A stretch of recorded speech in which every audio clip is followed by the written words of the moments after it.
Hello friends, welcome back to our channel. రాజకీయ అనిశ్చితితో సతమతమవుతున్న పొరుగు దేశం బంగ్లాదేశ్లో ఇంధన సంక్షోభం నానాటికి తీవ్రమవుతోంది. ఇంధన కొరతను తీర్చుకునే క్రమంలో అప్పుల భారం తాత్కాలిక ప్రభుత్వం నెత్తిన నిప్పుల కుంపటిగా మారింది. భారత్కు చెందిన అదానీ గ్రూప్కు ఆ దేశం దాదాపు $500 మిలియన్ అంటే భారత కరెన్సీలో దాదాపు 4,000 కోట్ల బకాయిలు చెల్లించాల్సి ఉంది. దీనిపై తాజాగా ఆ సంస్థ బంగ్లా ప్రభుత్వాన్ని హెచ్చరించింది.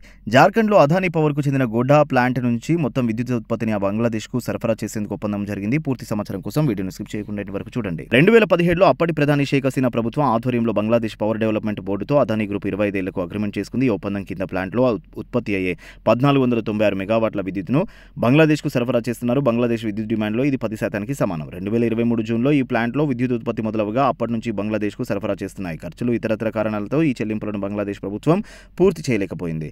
ఈ బకాయిలు ఇప్పుడు దాదాపు $500 మిలియన్ చేరుకున్నాయి. దీంతో అదానీ గ్రూప్ మహమ్మద్ యూనస్ నేతృత్వంలోని బంగ్లా తాత్కాలిక ప్రభుత్వాన్ని హెచ్చరించింది. ఈ పరిస్థితిని ఇలాగే కొనసాగించలేమని పేర్కొంది. అయితే ప్రస్తుతానికి సరఫరాను నిలిపివేయడం లేదని స్పష్టం చేసింది.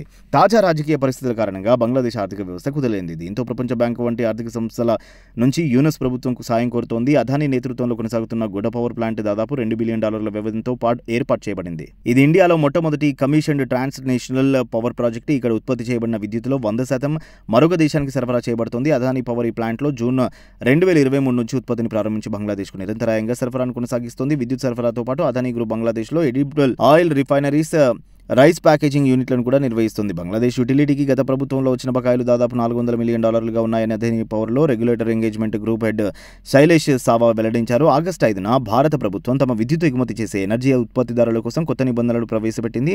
ఆఫ్టెక్ లేదా పేమెంట్ డిఫాల్ట్లో స్థిరంగా పడిపోయిన సందర్భాల్లో కూడా ప్లాంట్ల నుంచి ఉత్పత్తి చేసే విద్యుత్తును దేశీయ మార్కెట్లో విక్రయించడానికి వీలు కల్పిస్తుంది. ఇది భవిష్యత్తులో అదానికి వీలు కల్పించే అవకాశం ఉంది.